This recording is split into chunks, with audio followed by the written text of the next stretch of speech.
पाकिस्तानी महिला सीमा हैदर भारत में सीमा लांग के 2 वर्ष पहले यहां पर पहुंची और सचिन मीणा के साथ उसने शादी रचाई और यह दावा है कि उसने हिंदू रीति रिवाजों को पूरी तरीके से फॉलो किया है। पहलगाम अटैक के बाद से लगातार सीमा हैदर को लेकर सवाल उठ रहे हैं। अब बात करते हैं सीमा हैदर के पाकिस्तान जाने की।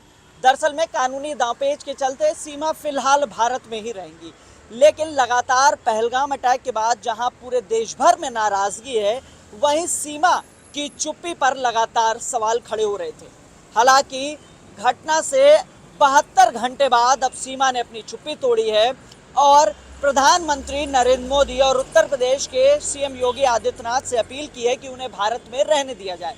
वो पाकिस्तान की बेटी जरूर हैं, लेकिन बहू भारत की है। इस तरीके की तमाम दलीलें सीमा हैदर ने अपने सोशल मीडिया प्लेटफॉर्म पे दी हैं। उनका कहना है कि वो यहाँ पर रहना चाहती हैं, सुरक्षित महसूस करती हैं। इन तमाम तरीकों की बातों का जिक्र किया गया है। साथ ही आपको बता दें, सूत्र ये भी बताते हैं कि सीमा हैदर की सुरक्षा बढ़ाई गई है, यानी वहाँ पे अब निगरानी रखी जा रही है लोकल यूनिट की तरफ से। इसके अलावा गौतम बुद्ध नगर पुलिस कमिश्नरेट ने जो वहाँ पर कांस्टेबल की तैनाती थी, उनकी संख्या में भी बढ़ोतरी की है, ऐसे हमारे सोर्सेज बताते हैं।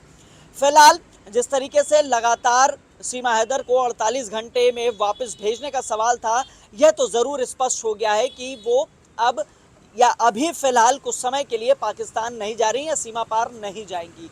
आपको बता दें, जो एपी सिंह है, सीमा हैदर के वकील हैं, उन्होंने भी शुरुआती तौर में एक स्टेटमेंट जारी किया था और उसमें कहा था कि सीमा हैदर ने उन्हें दुख बताया, उन्हें पीड़ा हुई है पहलगाम अटैक के बाद से, और साथ ही उन्होंने ये भी कहा है कि ऐसे में एक सख्त और बड़ी कार्रवाई होनी चाहिए। साथ ही उनका यह भी कहना है कि वह गृह मंत्रालय और साथ ही जो एजेंसीज हैं, इंटरनल एजेंसीज, उनसे लगातार टच में है, चाहे फिर एटीएस की बात हो या आईबी की बात हो, वो लगातार टच में है और जो तमाम डॉक्यूमेंट्स हैं वो भी उनको दिए जा रहे हैं और सीमा यहाँ पर रह रही है, इसके बारे में उनको तमाम जो जानकारी चाहिए वो पूरी तरीके से जांच में सहयोग भी कर रहे हैं। रबुपुरे थाने में मुकदमा लिखा गया था साल 2023 के 7वें महीने में और उसके बाद से ये जांच अभी जारी है। जो एजेंसीज हैं उनकी तरफ से पासपोर्ट वेरिफिकेशन और तमाम जो डॉक्यूमेंट्स उस वक्त सीमा से बरामद हुए थे, उसकी रिपोर्ट आने के बाद चार्जशीट दाखिल की जाएगी। फिर कोर्ट में इसका ट्रायल शुरू होगा। ट्रायल होने के बाद या तो सज़ा होगी या वो दोषमुक्त होती है, यानी दोनों ही केसेस में आपको बता दें कि उसके बाद यानी ट्रायल और सज़ा के बाद या सज़ा नहीं होती, दोषमुक्त होती है, तो सीमा को पाकिस्तान तो ज़रूर जाना पड़ेगा।